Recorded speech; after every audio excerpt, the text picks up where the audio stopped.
ஆரம்பத்திலே பேசலான்னு தான் நினச்சேன். ஆனால் உங்கள் அழகு என்ன ஊமையாக்கிடுச்சு. கடைசி வரைக்கும் பேசக்கூடாதுன்னு நினச்சேன். ஆனால் என் மனசாட்சி என்னை தட்டி எழுப்பிடுச்சு. ரொம்ப யதார்த்தமாக சொல்லணும்னா சாதாரண பர்சனாலிட்டியாக இருந்தால் முதலே சத்தம் போட்டிருப்பேன். ஆனால் இது வரைக்கும் நான் சந்திக்காத ஒரு பர்சனாலிட்டி, அதுதான் சைலண்டாக இருந்துட்டேன். வேணாம் சார், நான் மாறினாதான் என் கனவு நிறைவேறுனா எனக்கு வேணாம் சார். நான் ரைட்டா ராங்காலாம் எனக்கு தெரியாது சார். ஆனால் இதுதான் நிஜம். இப்போ நான் யோசிக்க வேண்டியது என் கனவை பற்றி இல்லை சார், நான் தொலைச்ச என் கேரக்டர் பற்றி. கேட்குறேன் சார், உயிரே போனாலும் கேரக்டரோட தான் சார் போவேன்.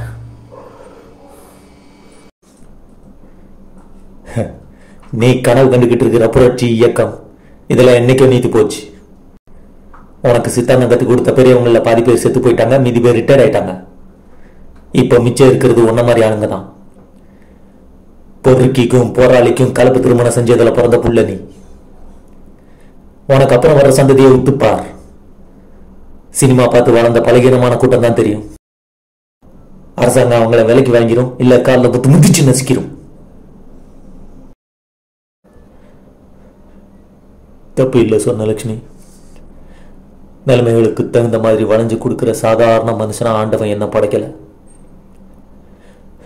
உள்ளத்து உணர்ச்சிகளை ஒழிச்சுக்கிட்டு சந்தர்ப்பத்துக்கு தகுந்த மாதிரி நடிக்க எனக்கு தெரியல. தண்ணியோட நிறம் ஒண்ணுதான், ஆனா அது விழும் நிலத்தை பொறுத்து அதோட நிறம் மாறிக்கிட்டே இருக்கும். வர நீங்க ஞானி மாதிரி பேசுறீங்க. ஞானிகள் பிறக்கிறது இல்லை, சந்தர்ப்பமும் சூழ்நிலைகளும் தான் ஒரு மனுஷனை ஞானியாக்குது.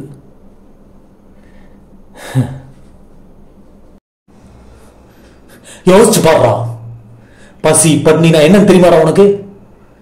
நீயும் பசிக்கு சோறு தின்னுதானடா இவ்வளவு பெரிய உடம்ப வளர்த்து வச்சிருக்க. பைத்தியக்காரனாவே இருந்தாலும் 3 வேளையும் பசிக்குமாடா. அந்த பசிக்கு யாரா பதில் சொல்றது? குத்துப்பட்டவன் கூட வலியில தூங்கிடுவான், குறை வைத்துக்காரன் பசியில தூங்க மாட்டான். அதனாலதான்டா செத்த பின்னாடியும் பசியோட போயிடக்கூடாதுன்னு தான் சுடுகாட்டில் வாக்கிரிச்சு போடுறாங்க.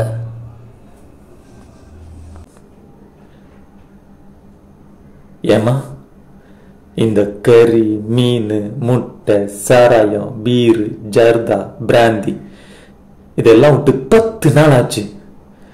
இதெல்லாம் இல்லாம வாழ்க்கையில வாழ முடியுமான்னு நினைச்சேன்.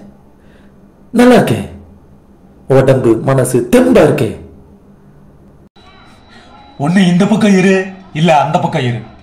ஒன்ன மாதிரி ரெண்டுத்துக்கும் நடுவில் இருக்கிற ஒரு 2ஆம் கட்டானால இந்த நாட்டுக்கும் பிரயோஜனம் கிடையாது, ஏன் உன் வீட்டுக்கும் பிரயோஜனம் கிடையாது. காதர்,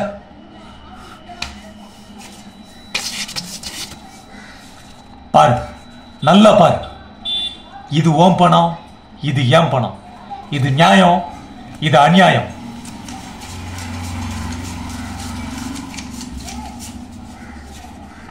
இப்போ இதுல எது ஓம் பணம், எது ஏன் பணம்? சொல்லு காதர், சொல்லியா? உன் பணத்துல இருக்கிற நேர்மை என் பணத்துல கிடையாது. ரெண்டுமே பணம், அவ்வளவுதான். இந்த நாட்டில் நடக்கிற எல்லா அநியாயத்துக்கும் முதல் சாட்சி யார் தெரியுமா? இவர்தான். இதோ இந்த நோட்ல இருக்காரே, இவர்தான்.